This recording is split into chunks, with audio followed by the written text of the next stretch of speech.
Imaginez être choisi avant même de naître pour une mission unique et puissante, un but tracé par Dieu pour vous. C'était la vie de Samson, un homme dont le destin était marqué par une force surnaturelle et un appel sacré. Avez-vous déjà réfléchi à la façon dont quelqu'un de si fort pouvait chuter si rapidement? Et qu'est-ce que la chute de Samson peut nous enseigner aujourd'hui sur les choix que nous faisons et les engagements que nous prenons? Samson était différent. Dès sa naissance, il fut consacré à Dieu en tant que naziréen. Son vœu de naziréa comprenait des règles spécifiques, ne jamais couper ses cheveux, éviter les boissons fortes et rester pur. Ce vœu symbolisait son engagement envers Dieu, une alliance entre lui et son Créateur. Mais, comme vous le verrez, même l'homme le plus fort peut se perdre lorsqu'il s'éloigne de son objectif. Revenons à l'époque où vivait Samson. Il vivait à une époque où le peuple d'Israël était opprimé par les Philistins. Dieu voulait libérer son peuple, et Samson fut choisi pour cette mission. Dès son jeune âge, il se distinguait par une force extraordinaire que personne ne pouvait expliquer. Cette puissance ne venait pas seulement de Samson, mais de Dieu. Son vœu de naziréa le rendait spécial, mais, plus encore, représentait sa loyauté envers Dieu. Ce vœu maintenait le lien entre lui et la force surnaturelle.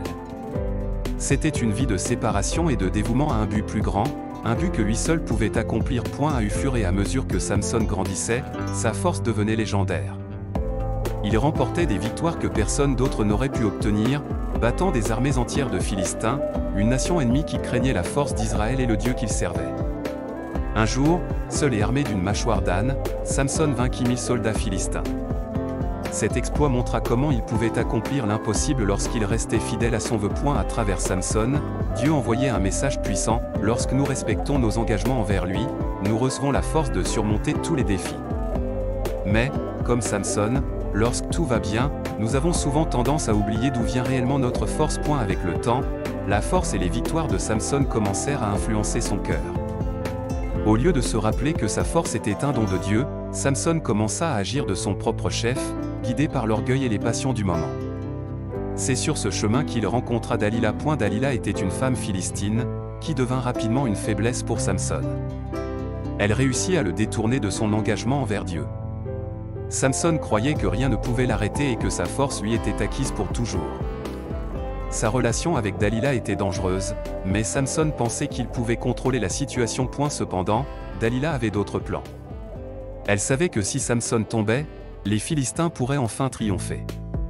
Avec persévérance, elle le pressa de révéler le secret de sa force.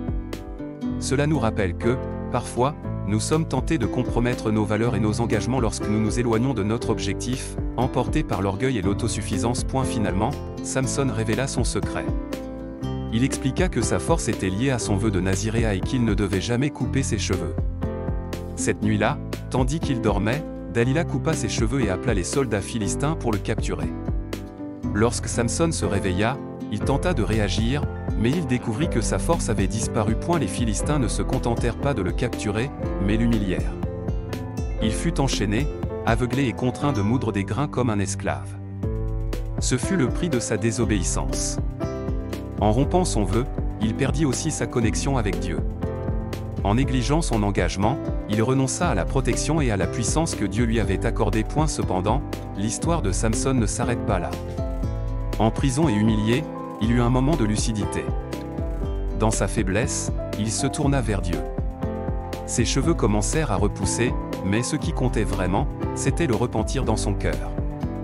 Samson comprit que sa force n'avait jamais dépendu de lui seul, mais de l'accomplissement du but que Dieu avait pour lui. Un jour, les Philistins organisèrent une fête pour se moquer de Samson, l'exhibant comme un trophée de leur victoire. Affaibli, Samson pria Dieu et demanda la force une dernière fois, non par orgueil, mais pour accomplir son objectif et libérer le peuple d'Israël.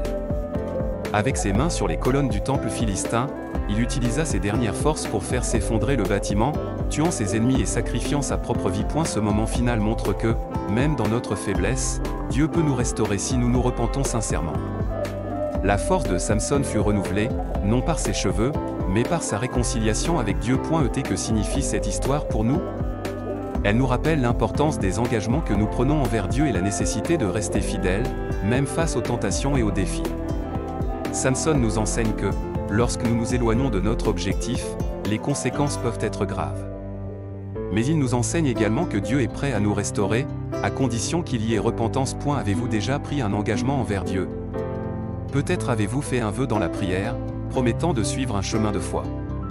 Qu'est-ce qui détourne votre attention? Comme Samson, nous avons nos faiblesses. Cependant, en restant engagés envers Dieu, il nous donne la force de surmonter tous les obstacles. Ce dont nous avons besoin, c'est d'une foi inébranlable et de l'humilité pour reconnaître nos faiblesses. Et la vie de Samson est un rappel puissant que la véritable force ne vient ni des muscles ni des compétences humaines. Elle vient de Dieu et de notre dévouement au but qu'il nous a donné. Peu importe la gravité de la chute, il y a toujours une chance de restauration. Que l'histoire de Samson nous inspire à valoriser nos engagements envers Dieu et à chercher en lui notre véritable force.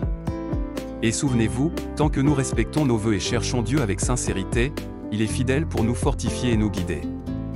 Vivons avec le but et la force qui viennent de lui, car, comme Samson nous l'a montré, rien n'est plus puissant que la force de quelqu'un aligné avec la volonté de Dieu.